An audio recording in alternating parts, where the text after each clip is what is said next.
नमस्कार दोस्तों, R K study 94 YouTube channel पर आप सभी का एक बार फिर से स्वागत है। दोस्तों, हिंदी व्याकरण के पिछले वीडियो में हमने कर्म के आधार पर क्रिया के दो भेद सकर्मक और अकर्मक क्रिया के बारे में अध्ययन कर लिया था।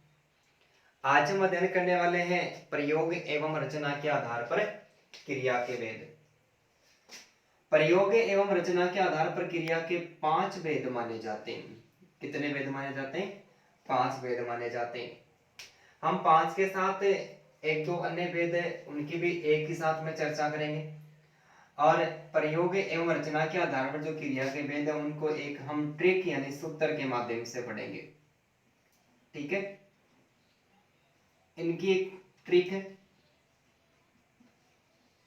क्रिया एक सपना है, क्रिया एक सपना है, बाकी सब अपना है। क्रिया एक सपना है, बाकी सब अपना है। इसे सहज से बनने वाली जो क्रिया है, पहले है सामान्य क्रिया, सामान्य क्रिया। दूसरी है संयुक्त क्रिया, संयुक्त क्रिया। तीसरी है सहायक क्रिया, सहायक क्रिया। और चौथी है सजातीय क्रिया। कौन सी क्रिया? सजातीय क्रिया। ठीक है, इस पैसे क्रिया है पूर्वकालिक क्रिया, पूर्वकालिक क्रिया। पैसे एक और क्रिया है प्रेरणार्थक क्रिया, प्रेरणार्थक क्रिया। ठीक है, ना से भी एक और क्रिया नाम धातु क्रिया। कौन सी क्रिया? नाम धातु क्रिया। और इसके अलावा जो ये ए है, इस ऐसे एक और क्रिया अनुकरणात्मक क्रिया, अनुकरणात्मक क्रिया। ठीक है, 5 भेद में एक है सामान्य क्रिया, दूसरी है संयुक्त क्रिया, तीसरी है पूर्वकालिक क्रिया, चौथी है प्रेरणार्थक क्रिया, पांचवी है नाम धातु क्रिया। इसके अलावा जो सहायक क्रिया और सजातीय क्रिया और जो अनुकरणात्मक क्रिया, ये क्रिया के अन्य भेद है। इनमें से भी एग्जाम में बहुत बार प्रश्न पूछे जाते हैं और एलडीसी और पटवारी की जो एग्जाम लगी हुई है उसमें इनमें से प्रश्न पूछे भी गए हैं। तो एग्जाम की दृष्टि को देखते हुए हम इनका भी अध्ययन करेंगे। सबसे पहले हम बात करते हैं सामान्य क्रिया की। सामान्य क्रिया किसे कहते हैं? जब किसी वाक्य में एक ही क्रिया, कितनी क्रिया? जब किसी वाक्य में एक ही क्रिया का प्रयोग होता है तो वो सामान्य क्रिया मानी जाती है। कि जब किसी वाक्य में एक ही क्रिया का प्रयोग होता है तो वो सामान्य क्रिया। जैसे सुमित जयपुर गया, सुमित जयपुर गया। साक्षी ने गाना गाया। ठीक है, रवि ने खाना खाया, रवि ने खाना खाया। अब इस वाक्य में एक ही क्रिया का प्रयोग हुआ है या नहीं हुआ है, इसके लिए जो क्रिया का पहला वीडियो है, उस पहला वीडियो जिसमें क्रिया की परिभाषा और उसका पहला नियम दिया हुआ है कि क्रिया की रचना किसी न किसी धातु से होती है और धातु का पता लगाने के लिए वाक्य में कर्ता के स्थान पर तू शब्द का प्रयोग कर देते हैं, संपूर्ण वाक्य को आधारतक वाक्य बना देते हैं। उसके बाद में जो स्थिति निकल के आती है धातु मानी जाती है और जो भी धातु आती है उसमें ना जोड़ते वो क्या बन जाती है? क्रिया बन जाती है। तो इसमें जो करता है उसके स्थान पर तू शब्द का प्रयोग करेंगे। तू जयपुर जा, जा और जा में ना जोड़ते जाना क्रिया। इसका मतलब इस वाक्य में एक ही क्रिया का प्रयोग हुआ है। साक्षी ने गाना गाया, तू गाना गा, यानी इसमें गाना क्रिया एक ही क्रिया का प्रयोग हुआ है। और रवि ने खाना खाया, तू खाना खा, और खा में ना जोड़ते खाना क्रिया बन गई। तो तीनों वाक्यों में एक ही क्रिया का प्रयोग हुआ है। जब किसी वाक्य में एक ही क्रिया का प्रयोग होता है तो वहां पर कौन सी क्रिया मानी जाती है? वहां पर सामान्य क्रिया मानी जाती है। ठीक है। दूसरी है संयुक्त क्रिया। संयुक्त क्रिया के साथ में सहायक क्रिया और सहायक क्रिया के साथ में एक और क्रिया होती है जिसको कहते हैं मुख्य क्रिया। इन तीनों का हम एक के साथ अध्ययन करने वाले। आप केवल और केवल वीडियो को ध्यान से सुने और देखते रहे। सहायक, सबसे पहले सामान्य क्रिया। एक क्रिया का प्रयोग होता है तो वहां पर सामान्य क्रिया होती है। लेकिन जब किसी वाक्य में एक से अधिक, ठीक है, जब किसी वाक्य में एक से अधिक या दो से अधिक क्रियाओं का एक साथ प्रयोग किया जाता है, दो क्रिया भी एक साथ प्रयुक्त हो रही, इसका मतलब संयुक्त क्रिया हो गई। तो परिभाषा दोनों की विपरीत है। जब किसी वाक्य में एक क्रिया का प्रयोग होता है सामान्य क्रिया मानी जाती है, और जब किसी वाक्य में एक से अधिक यानी दो क्रियाओं का भी एक साथ प्रयोग कर दिया जाता है तो वहां पर कौन सी क्रिया मानी जाती है? तो वहां पर संयुक्त क्रिया मानी जाती है। जैसे एक वाक्य की मैं अंग्रेजी बोल सकता हूं, मैं अंग्रेजी बोल सकता हूं। इस वाक्य में एक बोलना ये मुख्य क्रिया है, और मुख्य क्रिया के साथ में पहले मैं वाक्य लिख रहा हूं, सहायक क्रिया और मुख्य क्रिया की दोनों की भी इसी में बात कर लेते हैं। ठीक है। मैं अंग्रेजी बोल सकता हूं, बच्चे क्रिकेट खेल चुके हैं, बच्चे क्रिकेट खेल चुके हैं। माता जी खाना बनाने लगी है। ठीक है। तीन वाक्य। अब जब कोई भी संयुक्त वाक्य होगा उस संयुक्त वाक्य में हमेशा हमें एक तो मुख्य क्रिया मिलेगी, और मुख्य क्रिया के साथ में कौन सी क्रिया मिलेगी? सहायक क्रिया मिलेगी।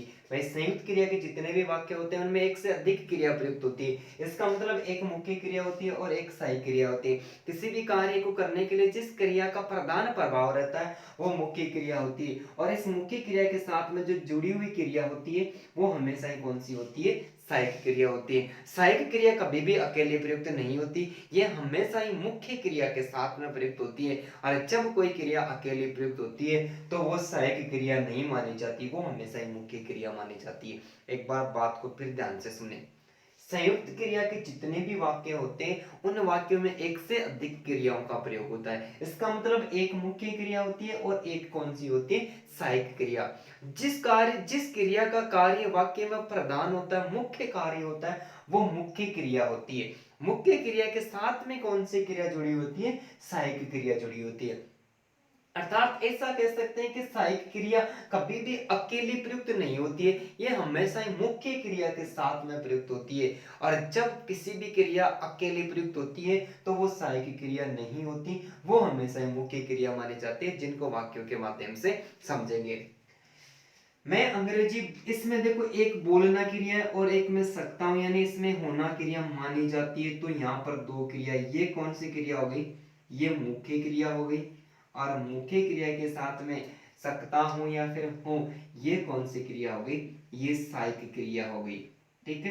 तो तीनों प्रकार की स्थितियां एक ही बात में समझ, एक ही वाक्य में समझ में आ रही। बच्चे क्रिकेट खेल चुके हैं, खेल शब्द में खेलना क्रिया है, ये मुख्य क्रिया हो गई। कौन सी क्रिया? ये मुख्य क्रिया हो गई। और चुके हैं, ये कौन सी क्रिया हो गई? ये सहायक क्रिया हो गई। ये सहायक क्रिया हो गई। खाना बनाने, ये मुख्य क्रिया हो गई, मुख्य क्रिया। और लगी है, ये कौन सी क्रिया हो गई? ये सहायक क्रिया हो गई। ठीक है। तो संयुक्त क्रिया के जितने भी वाक्य होते हैं इन सभी वाक्यों में एक से अधिक क्रिया यानी एक मुख्य क्रिया एक सहायक क्रिया का प्रयोग होता है। जो क्रिया पहले प्रयुक्त होती है जिसका मुख्य कार्य होता है वो हमेशा ही कौन सी क्रिया होती है? मुख्य कार्य क्रिया होती है। और मुख्य क्रिया के साथ में हमेशा सहायक क्रिया जुड़ी हुई रहती है। सहायक क्रिया कभी भी अकेले प्रयुक्त नहीं होती है, यह हमेशा ही मुख्य क्रिया के साथ में प्रयुक्त होती है। यदि इस सहायक क्रिया को यदि किसी भी वाक्य में एक ही क्रिया प्रयुक्त होती है तो वो हमेशा मुख्य क्रिया ही मानी जाती है, वो कभी भी सहायक क्रिया नहीं होती। जैसे सुमित जयपुर गया, इस वाक्य में ये एक ही क्रिया है, ठीक है, ये यहाँ पर क्या मानी जाएगी, ये यहाँ पर मुख्य क्रिया मानी जाएगी। कौन सी क्रिया, मुख्य क्रिया मानी जाएगी, ठीक है। लेकिन इन दोनों वाक्यों को यदि मैं संयुक्त वाक्य बना दूं, यहाँ पर साक्षी ने गाना गाया है और रवि ने खाना खाया है। अब ये जो गाना गाया, ये गाना यहाँ पर मुख्य क्रिया होगी और ये यहाँ पर मुख्य क्रिया होगी। ये दोनों कौन सी होगी, ये दोनों इसमें सहायक क्रिया होगी। है लगाते ये दोनों वाक्य अब किस में चलेंगे, ये संयुक्त क्रिया के अंतर्गत चलेंगे। लेकिन यहाँ पर देखो सिर्फ और सिर्फ एक ही क्रिया प्रयुक्त हुई है, ठीक है।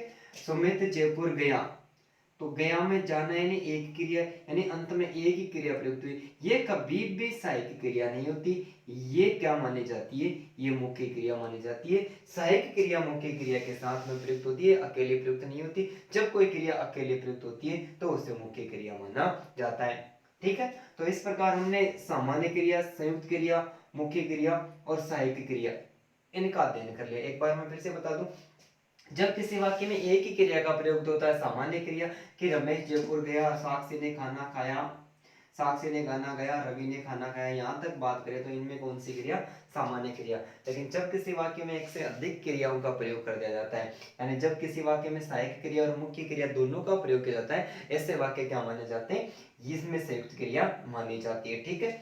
संयुक्त क्रिया के अंतर्गत सहायक और मुख्य क्रिया दोनों, किसी भी वाक्य में जो कार्य को करने वाली प्रधान क्रिया होती है वो मुख्य क्रिया होती है और मुख्य क्रिया के साथ में सहायक क्रिया जुड़ी हुई रहती है। सहायक क्रिया कभी भी अकेले प्रयुक्त नहीं होती है, मुख्य क्रिया के साथ प्रयुक्त होती है। जब ये अकेले प्रयुक्त होती है तो क्या मान ली जाती है, ये वहां पर अकेले प्रयुक्त होती है, मुख्य क्रिया मान ली जाती है, ठीक है। इसके साथ में चौथी है सजातीय क्रिया, ठीक है, सजातीय क्रिया। ये सजातीय क्रिया, जब किसी वाक्य में, जब किसी वाक्य में, जब किसी वाक्य में एक ही जाति की, एक ही जाति की, जब किसी वाक्य में एक ही जाति की दो समान क्रियाओं का, एक ही जाति की दो समान क्रियाओं का, एक ही जाति की दो समान क्रियाओं का एक साथ प्रयोग, एक साथ प्रयोग कर दिया जाता है, एक साथ प्रयोग कर दिया जाता है, तो वहां सजातीय क्रिया मानी जाती है। नाम से पता चल रहा है कि सही यानी सही थे, आगे का लेगा जाति। जब किसी वाक्य में एक ही जाति की यानी एक समान, एक ही जाति की दो समान क्रियाओं का एक साथ प्रयोग कर दिया जाता है तो वहां पर सजातीय क्रिया मानी जाती है। जैसे भारत ने अनेक लड़ाइयां, भारत ने अनेक लड़ाइयां लड़ी। लड़ाइयां का मतलब लड़ना और लड़ी का अर्थ भी क्या होता है, लड़ना। जब किसी वाक्य में एक ही जाति की दो समान क्रियाओं का यहाँ पर एक साथ प्रयोग हुआ है, एलडीसी की जो एग्जाम लगी और पटवारी की एग्जाम लगी, उस एग्जाम में सजातीय क्रिया से संबंधित प्रश्न पूछे भी गए, ठीक है। इसके अलावा अशोक ने अच्छी चाल चली, अशोक ने अच्छी चाल चली। चाल का मतलब चलना और चली का अर्थ भी क्या होता है, चलना। यहाँ पर भी एक ही जाति की दो समान क्रियाओं का एक साथ प्रयोग हुआ है, यहाँ पर भी कौन सी क्रिया, सजातीय क्रिया मानी गई है। तीसरा है रवीश ने अच्छी दौड़, रवीश ने अच्छी दौड़ दौड़ी। दौड़ का अर्थ दौड़ना और दौड़ी का अर्थ भी क्या होता है, दौड़ना। तो जब किसी वाक्य में एक ही जाति की दो समान क्रियाओं का एक साथ प्रयोग कर दिया जाता है तो वहां पर कौन सी क्रिया मानी जाती है, तो वहां पर सजातीय क्रिया मानी जाती है, ठीक है। इसके अलावा है पूर्वकालिक क्रिया। कौन सी क्रिया, पूर्वकालिक क्रिया। मैं इनको मिटा दूं इधर से, पूर्वकालिक क्रिया, पूर्वकालिक क्रिया। पूर्वकालिक क्रिया। ठीक है,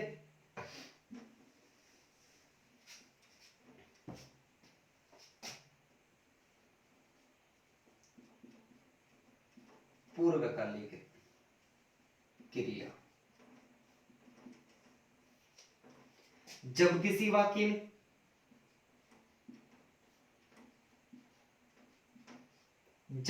वाक्य में फर्तम क्रिया समाप्त हो जाती है, फर्तम क्रिया समाप्त हो जाती है, उसके बाद दूसरी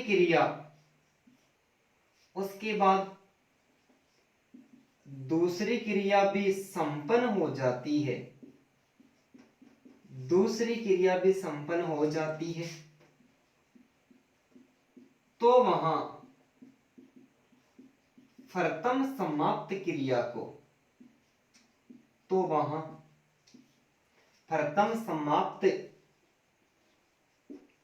को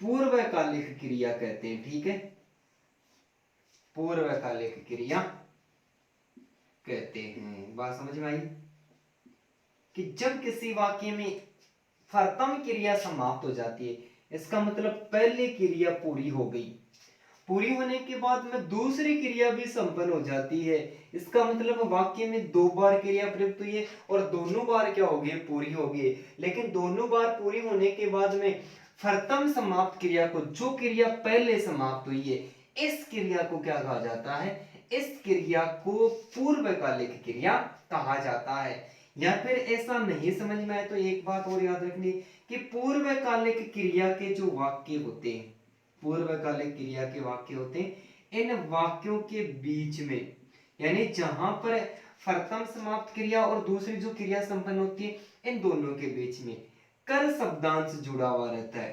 क्या जुड़ा हुआ रहता है, कर शब्दांश से जुड़ा हुआ रहता है। जैसे एक वाक्य लिखो, बच्चा दूध पीकर सो गया, बच्चा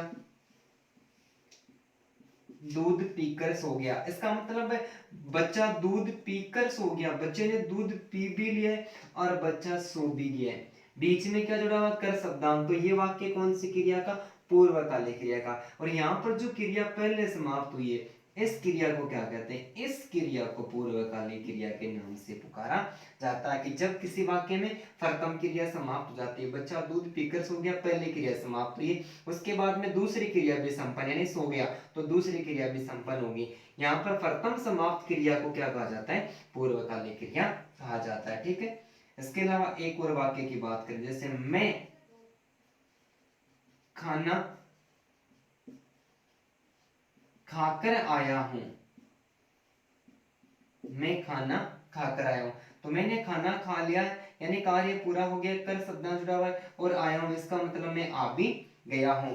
तो जब किसी वाक्य में प्रथम क्रिया समाप्त हो जाती है, उसके बाद में दूसरी क्रिया भी संपन्न हो जाती है, तो प्रथम समाप्त क्रिया को, तो ये प्रथम समाप्त क्रिया हुई है, इसको क्या कहते हैं, इसको पूर्वकालिक क्रिया कहते हैं।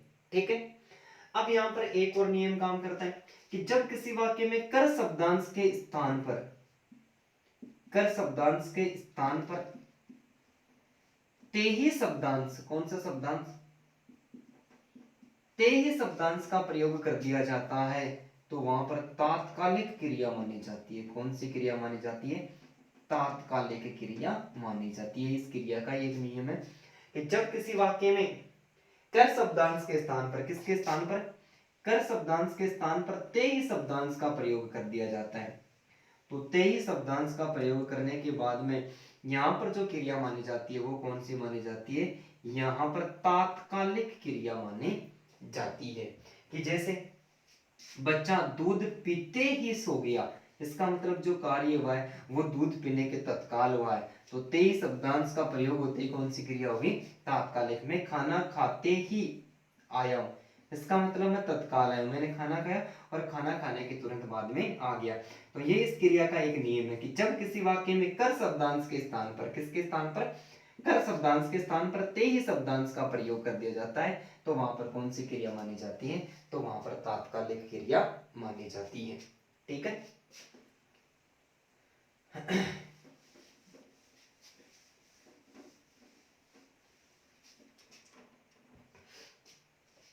अब हम बात करते हैं प्रेरणार्थ क्रिया। प्रेरणार्थक क्रिया, प्रेरणार्थ क्रिया में नाम से पता चल रहा है कि प्रेरणा का अर्थ होता है आज्ञा या आदेश देना। तो परिभाषा होगी जब किसी वाक्य में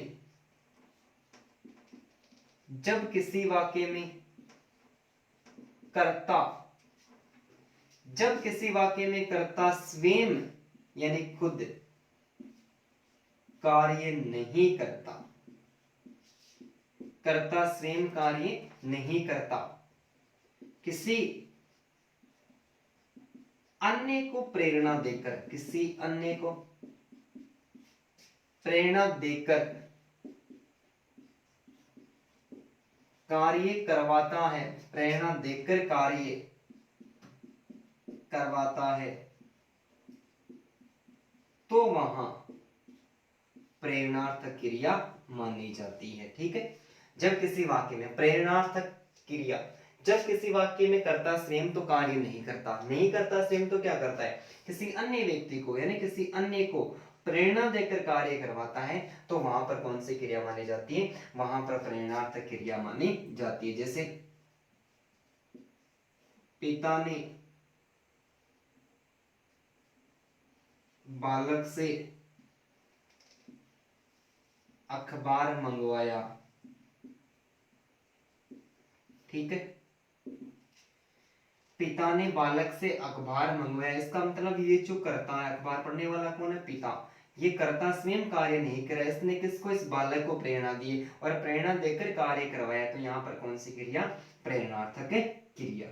इसके अलावा और बात करें, मालकिन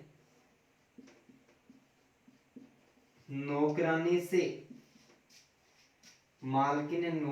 से घर की सफाई करवाती है। मालकिन नौकरानी से घर की सफाई करवाती है, इसका मतलब ये कर्ता स्वयं कार्य का नहीं करा, ये इस अन्य व्यक्ति को प्रेरणा देकर कार्य करवा रहा है, तो यहाँ पर कौन सी क्रिया? प्रेरणार्थ क्रिया मानी जाती है। माता ने नौकर से बच्चे को दूध पिलवाया। ठीक है। इसमें भी कर्ता स्वयं कार्य नहीं करा, किसी को प्रेरणा देकर कार्य करवा रहा है, तो वहां पर कौन सी क्रिया? तो वहां पर प्रेरणार्थ क्रिया मानी जाती है। एक बार फिर से बात करते हैं कि जब किसी वाक्य में कर्ता स्वयं कार्य नहीं करता, किसी अन्य को प्रेरणा देकर कार्य करवाता है, तो वहां पर प्रेरणार्थ क्रिया मानी जाती है। इस प्रेरणार्थ क्रिया के संबंध में प्रश्न की बात करें तो इसमें प्रश्न ऐसे कोई एग्जाम नहीं है जैसे सी टेट है, आर टेट है, यूपी टेट है, एस टेट है, एमपी टेट है, या अपनी रीट और अपनी जो टेट है, इन सभी exam, first grade second grade जो भी एग्जाम है, उन सब में बात करें तो इस क्रिया से संबंधित तो बहुत सारे प्रश्न पहले पूछे गए। एक तरीका तो इस आधार पर पूछा गया, और इसके अलावा इस प्रेरणार्थ क्रिया का जो दूसरा तरीका है उसके आधार पर भी बहुत सारे प्रश्न पूछे गए। ठीक है। जैसे ये जो प्रेरणार्थ क्रिया है, ये प्रेरणार्थ क्रिया दो रूप में प्रयुक्त होती है। कितने रूप में? ये दो रूप में प्रयुक्त होती है। कैसे होती है? जैसे हम एक तरफ लिखेंगे मुख्य क्रिया। ठीक है। मुख्य क्रिया, मुख्य क्रिया के साथ में हम यहां पर लिखेंगे फर्तम प्रेरणार्थ क्रिया। फर्तम प्रेरणार्थ क्रिया। ठीक है। और इसके साथ में लिखेंगे द्वितीय प्रेरणार्थ क्रिया। द्वितीय प्रेरणार्थक क्रिया, प्रथम प्रेरणार्थ क्रिया और द्वितीय प्रेरणार्थ क्रिया, ये इस प्रेरणार्थ क्रिया के दो रूप होते हैं और इन रूपों में बहुत सारे पहले प्रश्न पूछे जा चुके हैं, तो आसानी के साथ में देखना। जैसे मुख्य क्रिया की बात करें तो ये जो चलना मुख्य क्रिया है। ठीक है। चलना से यदि मुख्य क्रिया से प्रथम प्रेरणार्थ क्रिया बनेगी, ये बनेगी चलाना। क्या बनेगी, चलाना। और जो द्वितीय प्रेरणार्थक क्रिया बनेगी वो क्या बनेगी, चलवाना, वो बनेगी चलवाना। जैसे मुख्य क्रिया खेलना, खेलना से जो प्रथम प्रेरणार्थक क्रिया बनेगी वो बनेगी खिलाना, और जो द्वितीय प्रेरणार्थक क्रिया बनेगी वो कैसे बनेगी, वो बनेगी खिलवाना। ठीक है। जैसे मुख्य क्रिया है जाना, जाना की जो प्रथम प्रेरणार्थक क्रिया वो होती है भेजना, ये विवादित स्थिति। और भेजना की जो द्वितीय प्रेरणार्थक क्रिया होती है वो क्या होती है, वो होती है भिजवाना। हमें इसमें क्या रखना है, हमें द्वितीय प्रेरणार्थक क्रिया याद रखनी है, क्योंकि ये जो शब्द है चलवाना, खिलवाना, भिजवाना, यहाँ पर कर्ता स्वयं कार्य नहीं कर रहा है, स्वयं कार्य नहीं करके किसी अन्य को प्रेरणा देकर कार्य करवा रहा है। अब प्रश्न में हमें ये पूछेगा कि निम्न में से किस शब्द में प्रेरणार्थक क्रिया का प्रयोग नहीं हुआ है, तो यहाँ पर मैं लिख दूं चलना। ठीक है। तो इस प्रकार के भी प्रश्न पूछेंगे कि यहाँ पर चलना शब्द है, ये चलना शब्द में प्रेरणार्थक क्रिया का कार्य नहीं हुआ है, यहाँ पर करता है वो चलने का कार्य स्वयं ही कर रहा है। ठीक है। तो इस क्रिया के दो दो रूप प्राप्त होते हैं, प्रथम प्रेरणार्थक क्रिया और द्वितीय प्रेरणार्थक क्रिया। ये जो द्वितीय प्रेरणार्थक क्रिया होती है ये इस आधार पर ही प्रश्न पूछे जाते हैं कि द्वितीय प्रेरणार्थक क्रिया के अंतर्गत जो कार्य कर रहा है वो कर्ता स्वयं नहीं कर रहा है, और वो किसके द्वारा, किसी अन्य व्यक्ति के द्वारा करवाया जा रहा है। इस आधार पर हमें प्रश्न बहुत सारे पूछे जाएंगे। तो इस प्रकार के शब्द चलवाना, खिलवाना, बिचवाना या फिर लड़वाना, ये जो सारे शब्द आते हैं ना, ये हमेशा प्रेरणार्थक क्रिया के अंतर्गत शामिल किए जाते हैं। इसके अलावा जो अगली क्रिया वो है नाम धातु क्रिया। कौन सी क्रिया, नाम धातु क्रिया। नाम धातु क्रिया कोई मुख्य क्रिया नहीं होती है। परिभाषा की बात करें तो कि क्रिया की रचना किसी न किसी धातु से होती है। क्रिया की रचना, क्रिया की रचना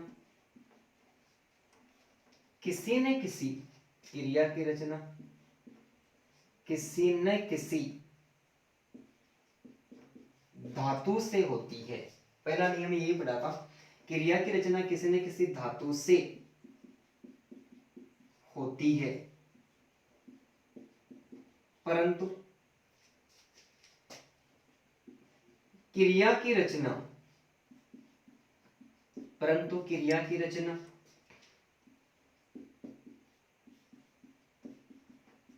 धातु से नहीं होकर, क्रिया की रचना धातु से नहीं होकर संज्ञा, सर्वनाम एवं विशेषण से, किससे, संज्ञा, सर्वनाम, विशेषण से क्रिया बनाई जाती है, विशेषण से क्रिया बनाई जाती है, तो वहां पर नाम धातु क्रिया मानी जाती है। कि जो क्रिया होती है उसकी रचना किससे होती है, किसी न किसी धातु से होती है। लेकिन नाम धातु के अंतर्गत क्रिया की रचना धातु से नहीं होती, धातु से नहीं होकर संज्ञा, सर्वनाम और विशेषण से कोई क्रिया बनाई जाती है, तो वहां पर नाम धातु क्रिया मानी जाती है। जैसे ये संज्ञा शब्द, और संज्ञा से बनाएंगे हम नाम धातु क्रिया। कौन सी क्रिया, नाम धातु क्रिया। जैसे हाथ शब्द है, हाथ में संज्ञा शब्द, जातिवाचक संज्ञा, हाथ से यदि क्रिया बनाएंगे तो बनेगी हथियाना, यानी ना जोड़ने के बाद में क्रिया बन जाती है हाथ। ये बात शब्द में संज्ञा है, जातिवाचक संज्ञा, बात से जो क्रिया बनेगी वो क्या बनेगी, बतियाना। इसके अलावा जो लाज शब्द है ये संज्ञा है, और लाज से जो क्रिया बनेगी वो बनेगी लजाना। जैसे रंग शब्द है, रंग से जो क्रिया बनेगी वो क्या बनेगी, रंगना। ठीक है। तो ये जो संज्ञा शब्द है, संज्ञा से भी क्या बनाई जाती है, क्रिया बन जाती है, वो क्रिया क्या कहलाती है, नाम धातु क्रिया कहलाती है। इसके अलावा जैसे सर्वनाम शब्द है, और सर्वनाम से हम बनाएंगे नाम धातु क्रिया, सर्वनाम से नाम धातु क्रिया। तो सर्वनाम के अंतर्गत एक शब्द है अपना, अपना शब्द सर्वनाम है, और इससे जो क्रिया बनेगी ना जोड़ते क्या बन गया, अपनाना। तो ये सर्वनाम से बनी हुई क्रिया है, तो ये नाम धातु क्रिया कहलाती है।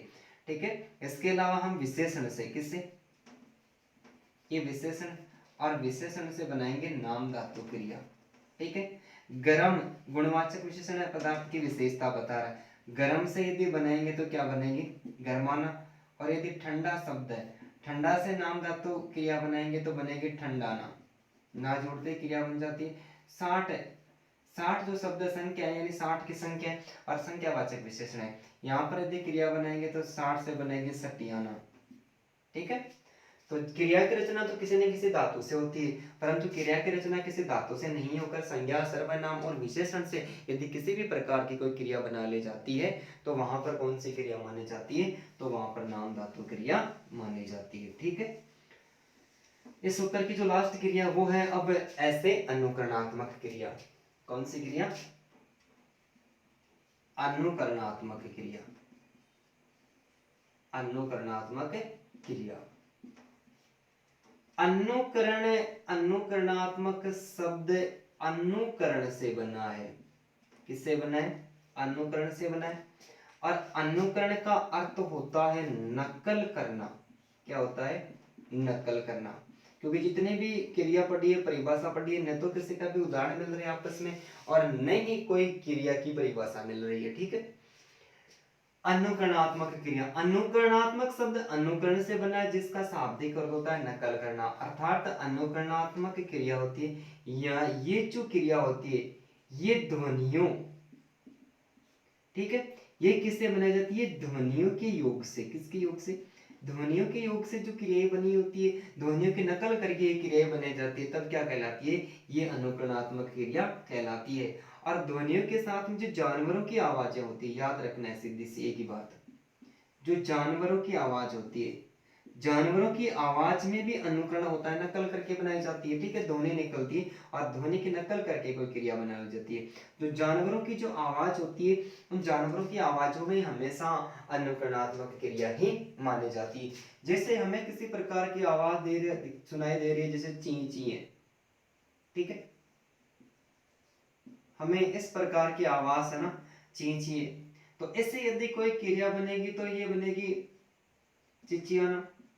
ठीक है, आवाज से क्रिया बनाने। जैसे हमें आवाज सुनाई दे रही है झन झन की आवाज, यहां से कोई क्रिया आवाज से बनेगी तो क्रिया बनेगी झंझनाना। क्या बनेगी, झंझनाना। यदि हमें थप थप की आवाज सुनाई दे रही है, ध्वनि सुनाई दे रही है, और इससे यदि क्रिया बनेगी तो क्या बनेगी, थप थपाना। जिसे शेर की कोई आवाज है, शेर की आवाज है और शेर की ध्वनि से आवाज बनेगी तो क्या होगी, ये होगी गुराना। ठीक है, शेर गुराता है तो गुराना होगी। ठीक है, इसके अलावा यदि गाय, गाय की जो आवाज है तो गाय की आवाज होगी रंभाना। ठीक है, रंभाना। यदि बकरी है और बकरी की जो आवाज है वो होगी मिमियाना। क्या होगी, मिमियाना। और इसके अलावा कोई खरगोश या चूहे की आवाज है, खरगोश, और चूहे की आवाज है तो ये खटखटाना। ठीक है, जैसे ऊंट की आवाज है तो बिलबिलाना। ठीक है, इसके अलावा जैसे घोड़े की आवाज है तो हिन हिनाना, हिन हिनाना।